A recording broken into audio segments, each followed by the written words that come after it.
Now, 5 a.m. on WKYT this morning. Some folks in central Kentucky out working in bitterly cold temperatures. We'll be showing you how some tow truck drivers try to stay warm.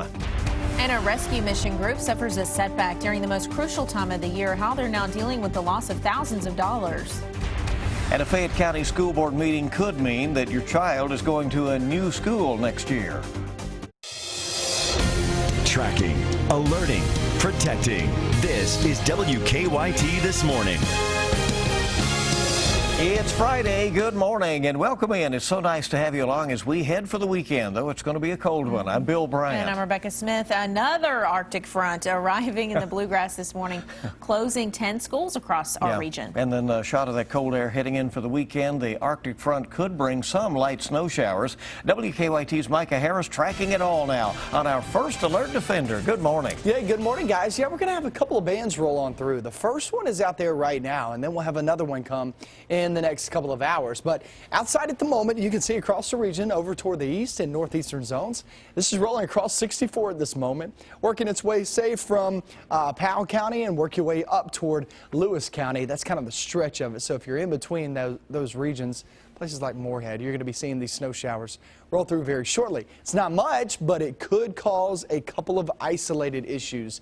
Temperatures there in the 20s, and by the afternoon, hey, we already hit our high today. It drops to 19 degrees this afternoon. That Arctic front, another blast of it, is that focus off into your week, and it gets way colder. And I'll show you your forecast coming up. All right, thank you very much. This morning we are tracking a deadly crash out of Montgomery County. New details coming in. Interstate 64 was shut down for hours this morning after the crash near Mount Sterling, exit 110. Two vehicles were involved in the crash about 1 o'clock this morning. Officials tell WKYT News at least one person was killed. We have no word yet on how many victims are involved in the crash. We're continuing to update the story. We'll bring you the latest information as it becomes available to us.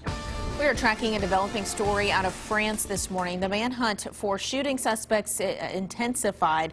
Security officials trying to arrest two brothers suspected in the deadly storming of a newspaper that killed 12 people. The suspects have been on the run since the Wednesday attack in Paris. Hours earlier, according to a security official, the brothers stole a vehicle. There was gunfire at that location. Officials reported the suspects appear to have taken a hostage. Back locally, a Central Kentucky gas station clerk tells us that she thought it was the end of her life. We're tracking an armed robbery at a Shell gas station right in the middle of downtown Georgetown, and police tell us that gas station is a target for crime many times. WKYT's Mark Barber joining us live now from Scott County with the latest on that. Mark, good morning. Good morning, Bill and Rebecca. The clerk here at the gas station on East Main Street says when the robber walked through the doors here at 11:45 last night, pointed a gun at her and told her to get on the ground, all she could think about was her children. Now she says after the man told her not to push any alarms, he told her to stand up and take the drawer out of the register. Now we're told from the clerk that the man did not get away with much because she just made a money drop a few minutes before. Now, according to a police lieutenant who has been with the police department here since 1997, he says this gas station has been robbed many more times than all the other stations in the area. We're told the last time the station was hit was back right before Christmas. Now, the clerk that we spoke with says she started working here just 2 months ago. Now she says she doesn't want to work what she considers a dangerous third shift anymore. Honestly, at first I thought it was a joke until I saw the gun, and all I could think about was my children. I was terrified. I've never been in that situation before, ever. Now, police say they brought in K-9 units to search for the armed man. They say they didn't find him, but they say that search did turn up an unrelated arrest. Now, police say that they do have surveillance video of this robbery, and they're hoping that it will lead them to this robber. Live in Georgetown, Mark Barber, WKYT. Well, it was an early wake-up call for one Lexington business owner after police say an auto store was broken into overnight. The burglary led to a chase through town, and one man was arrested for the crime. WKYT's Whitney Wetzel joining us live this morning with this Crime Tracker report. Good morning, everyone. Police arrested a man shortly after the burglar alarm went off at this business. It happened just after 2 this morning at Brandenburg Auto here on Versailles Road. When officers got here, they saw a busted side window and a man running away from the area. After a short foot chase, police caught up with James Gregory near Oxford Circle and arrested him. We talked to the auto shop's owner, who tells us the burglar didn't get away with much. They got in my desk drawer and got some change and destroyed it. A lot of paperwork in my desk. Well, I feel good because the police done an excellent job.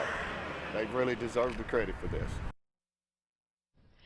Now, 3 other people in this area were also taken in for questioning, but as far as we know, none of them were arrested. Gregory, on the other hand, is charged with third-degree burglary. Live in Lexington, Whitney Wetzel, WKYT.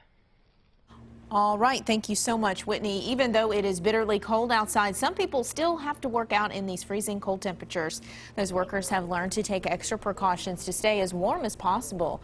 One tow truck driver told us his job is demanding and can put him out in the cold weather for hours at a time. You touch the chains and the beds of the truck, they're metal, chains are metal, and so I get real cold pretty quick. Tow truck drivers say they know it is dangerous for folks to be out in the cold, so they try to get them in as soon as they can. He says if you're out driving, so are tow truck drivers like himself. Right.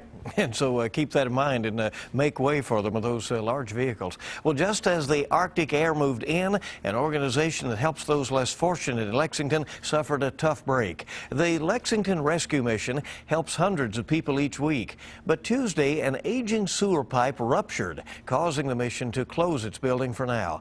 Crews are now working to repair the pipe, but mission leaders tell us it's a $15,000 repair bill.